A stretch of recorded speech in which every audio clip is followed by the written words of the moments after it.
एक बार फिर से आप सभी का स्वागत है हिंदी आंगन में। नमस्कार दोस्तों, आज के विषय में हम चर्चा करेंगे हिंदी भाषा पर। हिंदी हमारी भाषा है, मातृभाषा है, लेकिन कहीं ना कहीं आप ये ध्यान दें कि आज के समय में हिंदी लुप्त सी होती जा रही है। ऐसा क्यों? क्योंकि आज का युवा वर्ग अन्य भाषाओं को बहुत अधिक महत्व दे रहा है। हम अन्य भाषा विरोधी नहीं हैं, लेकिन जिस प्रकार बच्चा जन्म लेता है तो उसकी माँ उसका पालन पोषण करती है, बड़ा होता है, अन्य रिश्ते बनते हैं। अन्य रिश्तों को निभाने के साथ साथ बच्चा माँ का साथ कभी नहीं छोड़ता। उसी प्रकार हमारी हिंदी भाषा है। अन्य भाषाओं को अपनाना हमारे लिए ज़रूरी हो सकता है, लेकिन हिंदी को छोड़ना ज़रूरी तो नहीं। तो हिंदी के साथ भी तो न्याय करना है ना। हिंदी के विकास की ओर अग्रसर होना है। आप खुद महसूस करके देखिए, जब आप किसी को दिल से धन्यवाद करते हैं उसमें कितना भाव होता है ना। तो इसी तरीके से हिंदी का विकास करना है, हिंदी को आगे बढ़ाना है।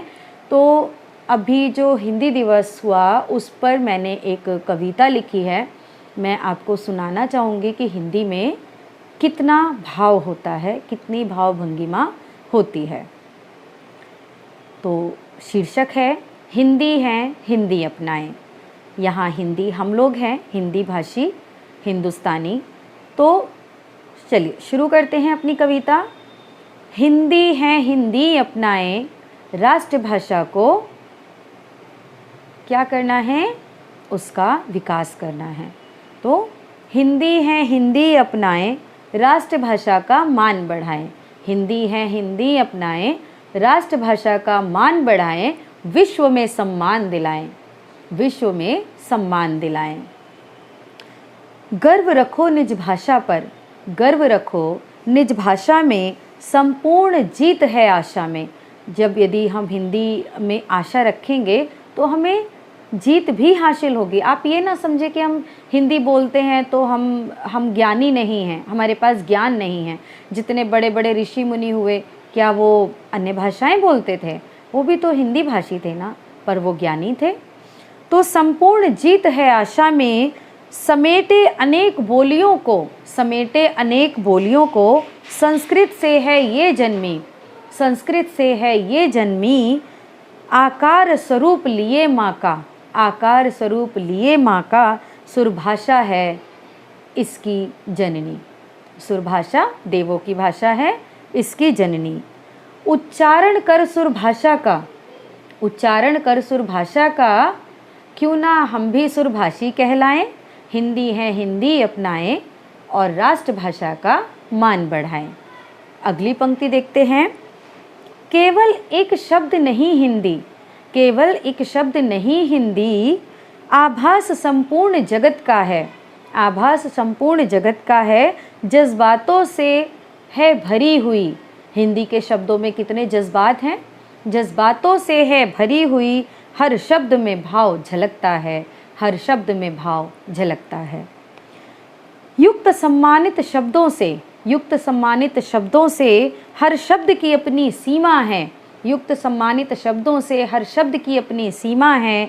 न लुप्त किसी का अस्तित्व यहाँ, देखा होगा आपने अंग्रेजी में क्या होता है? साइलेंट वर्ड्स होते हैं। न लुप्त किसी का अस्तित्व यहाँ, न खोई भाव भंगिमा है, न खोई भाव भंगिमा है। यहाँ रास रचाते कृष्ण में, यहाँ रास रचाते कृष्ण में, मीरा के पदों में हिंदी है। यहाँ रास रचाते कृष्ण में, मीरा के पदों में हिंदी है। तुलसी की रामचरितमानस, तुलसी की रामचरितमानस, और बुद्ध की वाणी में हिंदी है, और बुद्ध की वाणी हिंदी है। ऐसे देश की वाणी को, ऐसे देश की वाणी को संपूर्ण जगत में हम फैलाएं। हिंदी है हिंदी, हिंदी है हिंदी अपनाएं, राष्ट्रभाषा का मान बढ़ाएं। हिंदी है हिंदी अपनाएं, राष्ट्रभाषा का मान बढ़ाएं। तो ये तो सभी का कर्तव्य है ना। अगली पंक्तियां देखिए। जब तक ना भाल सजे बिंदी, जब तक ना भाल सजे बिंदी, तब तक श्रृंगार संपूर्ण नहीं। जब तक ना वाणी कहे हिंदी, जब तक ना वाणी कहे हिंदी, तब तक संस्कार संपूर्ण नहीं, तब तक संस्कार संपूर्ण नहीं। इन संस्कारों की छटा बखेरें, इन संस्कारों की छटा बनाएं और इन संस्कारों को चारों दिशाओं में फैलाएं। हिंदी है हिंदी अपनाएं, हिंदी है हिंदी अपनाएं, राष्ट्रभाषा का मान बढ़ाएं और विश्व में हिंदी को सम्मान दिलाएं। यही मेरी आशा है और इसी आशा को लेकर आज ही मैंने ये कविता लिखी है और मुझे उम्मीद है कि आप सभी को बहुत पसंद आई होगी। मेरा दिल से आपसे आग्रह है, अधिक से अधिक हिंदी बोलें, हिंदी के शब्दों को अपनाएं, हिंदी के विकास में अपना योगदान दें। हिंदी आंगन हिंदी के विकास के लिए प्रयासरत है, उसमें हमारा सहयोग करें। धन्यवाद।